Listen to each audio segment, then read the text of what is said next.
যতীন্দ্রমোহন বাগচির কাজলা দিদি কবিতাটি আবৃত্তি করার চেষ্টা করছি। বাঁশ বাগানের মাথার উপর চাঁদ উঠেছে ওই, মাগো আমার শোলক বলা কাজলা দিদি কই। পুকুর ধারে লেবুর তলে থোকায় থোকায় জোনাক জলে, ফুলের গন্ধে ঘুম আসে না একলা জেগে রই, মাগো আমার কোলের কাছে কাজলা দিদি কই।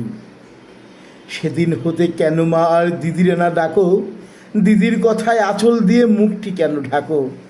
খাবার খেতে আসি যখন দিদি বলে ডাকি তখন, ও ঘর থেকে কেন মা আর দিদি আসে নাকো। আমি ডাকি তুমি কেন চুপটি করে থাকো। বলমা দিদি কোথায় গেছে, আসবে আবার কবে, কাল যে আমার নতুন ঘরে পুতুল বিয়ে হবে। দিদির মতো ফাঁকি দিয়ে আমিও যদি লুটাই গিয়ে, তুমি তখন একলা ঘরে কেমন করে রবে।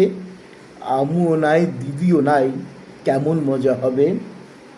ভুই চাপাতে ভরে গেছে শিউলি গাছের তল, মারাস নেমা পুকুর থেকে আনবি যখন জল।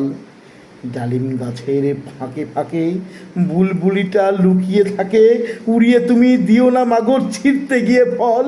দিদি যখন শুনবে এসে বলবি কি মা বল।